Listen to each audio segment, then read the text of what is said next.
இப்ப நான் உழைப்பில் இருந்து வெளியேறினவன இப்ப வட இந்தியன் தேவை இருக்கு, அதை குறை சொல்ல முடியாது. இப்ப வர்றான், ஏன்னா நீ உழைக்கிற திறனை இழக்கிற. காரணம் டாஸ்மார்க்.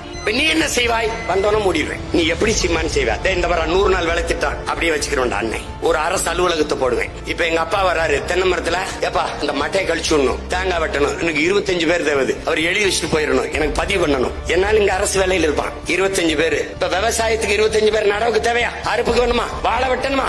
கரும்பு வெட்டணுமா? பதிவு பண்ணணும். உழைப்பிலிருந்து உட்கார்ந்து சும்மா பல்லாங்குழி ஆடுறதுக்கு இது நாடு இல்லது. இங்க வேலை செய்யணும். இப்ப என்ன பண்ண?